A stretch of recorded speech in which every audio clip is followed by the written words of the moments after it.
So it's a very straightforward recipe.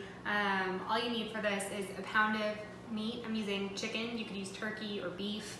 I'm using a pound of broccoli, 3 medium-sized sweet potatoes, salt, pepper, 1 egg, almond flour. You can substitute breadcrumbs, ketchup, pineapple juice from a can, coconut aminos. You can substitute soy sauce, and olive oil.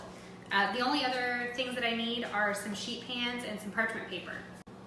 So the first thing we're going to do is make the sauce. So in this bowl I have 2/3 of a cup of ketchup, a 1/4 cup of water, a 1/4 cup of pineapple juice, and then I'm going to add a 1.5 tablespoons of coconut aminos, and then about 1/2 teaspoon of black pepper.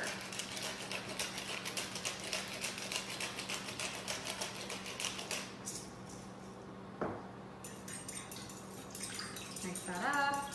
I'm going to reserve about a 1/4 cup of this to glaze the meatballs, and I'm not going to spill the rest of it.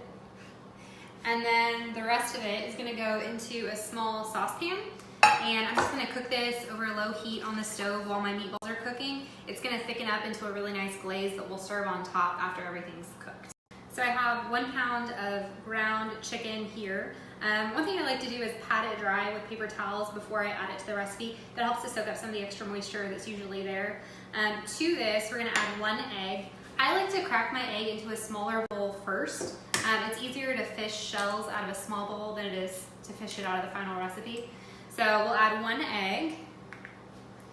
And then I'm going to add a 1/4 cup of almond flour. You could also use like panko breadcrumbs if you like breadcrumbs. Doesn't have to be an exact measurement, but that's about a 1/4 cup, so that should work. So to the chicken, egg, and almond flour, I'm going to add 2 cloves of garlic that I'm going to press. If you don't have a garlic press, you can just chop it up finely, or you could use like pre-diced garlic if you like that. I'm going to add a teaspoon of salt,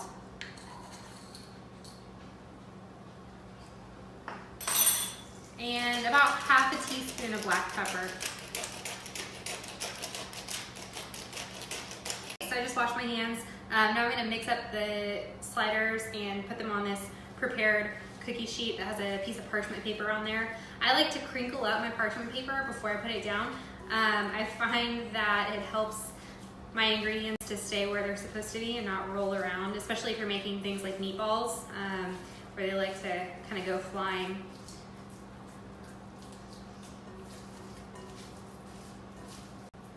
Okay, so once you have this nice and mixed up, you're going to form it into small patties. Your goal is to have about 12 patties out of this.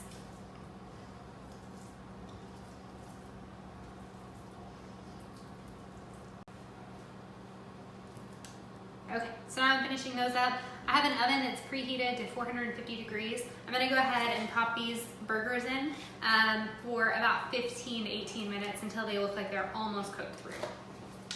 So I have my cookie sheet here. I'm going to cover it with parchment. I swear the parchment paper works better if it's crinkled. I think that's a tip that my mom taught me, but it works every time. So we're going to put that down, and then we're going to cut up our broccoli. So I just cut off these big florets and then cut them into more manageable pieces. I roast the broccoli stem too. I just cut off a sliver at the very, very end. If it's really woody, you can kind of trim the skin off.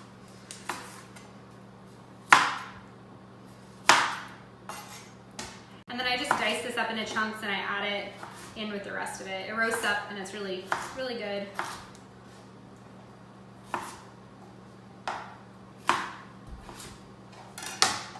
A little less waste of your broccoli stems. The broccoli, I cut this up into large florets and then seasoned it with salt, pepper, and olive oil.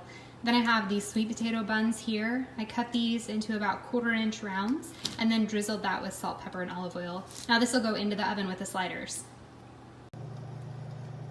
While the veggies and the sliders are cooking, I have the rest of the sauce here. This is just over low heat in a saucepan. This will reduce down while the sliders are cooking and turn into a really nice sauce. This is the pineapple that I usually get for recipes like this. I got this at Aldi. My son really likes the fruit, so I'll cut that up for him, use it in other recipes, and then the juice is great for things like this.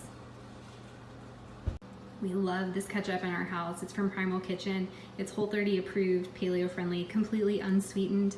My son really likes it. I think it tastes great. We use it all the time and always have some in the pantry. So our sliders are almost done.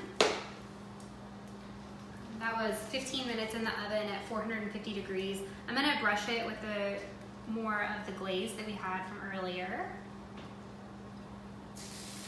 And then these are gonna go back into the oven under the broiler for about 5 minutes until they're nice and brown and crispy.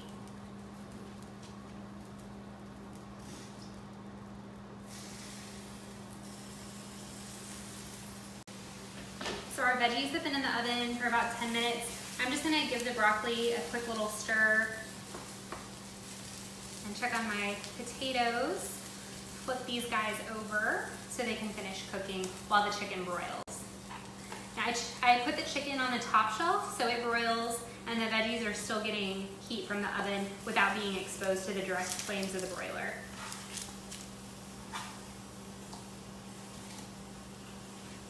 So here we have our meat and our veggies cooking under the broiler.